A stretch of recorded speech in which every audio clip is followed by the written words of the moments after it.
Buenos días, hermanos, bienvenidos. Deseándoles lo mejor para este nuevo día que comienza. Vamos a la palabra de Dios, a meditar, escudriñar. Vamos a Génesis, capítulo 11, versículo 9. Os leo.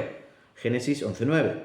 Por esto fue llamado el nombre de ella Babel, porque allí confundió Jehová el lenguaje de toda la tierra, y desde allí los esparció sobre la faz de toda la tierra.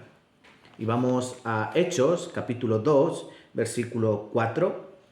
Y fueron todos llenos del Espíritu Santo y comenzaron a hablar en otras lenguas, según el Espíritu les daba que hablasen. Hasta aquí vamos a meditar con este par de versículos que están distanciados por miles de años, sin embargo están muy relacionados. Y yo quiero que pensemos en estos hechos, en estos eventos que ocurrieron, porque tienen mucho que ver con nosotros. En primer lugar, conocemos la historia de Babel. Génesis 11, cuando toda la tierra tenían un mismo idioma, una misma lengua, los hombres se llenaron de orgullo.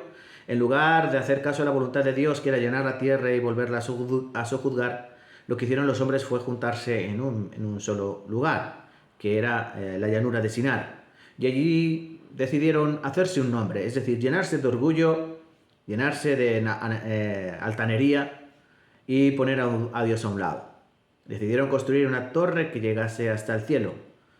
Dios no podía permitir eso y que decidió descender, confundir. Cuando dice descender, nos enseña nuestra pequeñez. Dios tuvo que descender para confundir el lenguaje de cada uno de ellos. En aquel lugar, de pronto, todos los que hablaban un mismo idioma empezaron a hablar cada uno lenguas diferentes y nadie los entendía.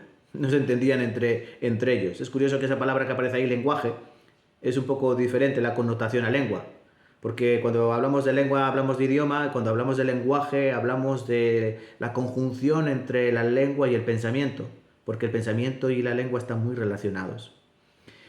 ¿Y qué ocurrió en el libro de Hechos? Bueno, en el libro de Hechos ocurrió algo muy parecido, pero muy diferente. Una paradoja, ¿verdad? A Dios le encantan las paradojas. Aquí estamos en un lugar, en un aposento alto, y cuando 120 personas reciben el Espíritu de Dios, empiezan a hablar otra vez diferentes idiomas. Empiezan a hablar diferentes lenguas.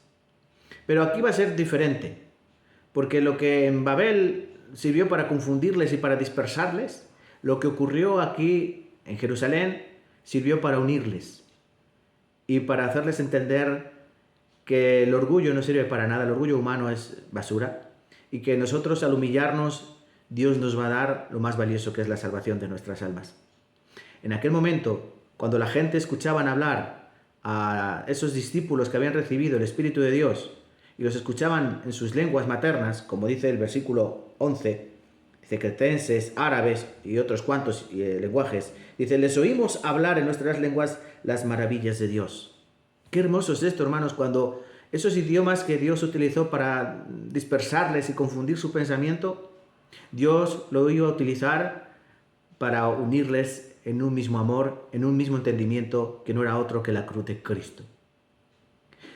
En Babel todos los hombres se dispersaron sus diferentes idiomas y sus diferentes pensamientos.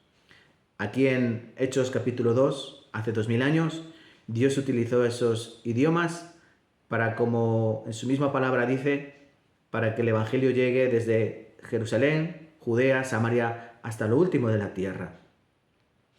Nuestro Dios es soberano sobre todas las cosas. Tenemos un Dios que es poderoso sobre todas las cosas y Él utiliza preciosamente la creación. Y aquí utilizó preciosamente cambiar la lengua para predicar una misma cosa, unirnos en el amor de Cristo Jesús. La enseñanza que podemos dejar hoy aquí es lo siguiente. Si nosotros estamos llenos de orgullo, si estamos llenos de altanería, vamos a tender a ofender a Dios y nos vamos a dividir y nos vamos a dispersar en nuestro pensamiento. Sin embargo, cuando tengamos nuestro corazón lleno de humildad, reconociendo la obra de Dios en nuestras vidas, tenderemos a hablar todos una misma cosa. Tenderemos a tener todos un mismo corazón y tenderemos todos a estar más unidos en el nombre de Cristo Jesús. Entonces, para la Iglesia, una enseñanza muy buena es que cuando estamos reunidos todos juntos, cuando estamos todos hablando una misma cosa, que cuando estamos todos recibiendo un mismo amor, todos podemos recibir esa bendición que Dios da a todos sus hijos. Vale, amados hermanos, nos vemos la semana que viene. Cuídense mucho. Hasta pronto.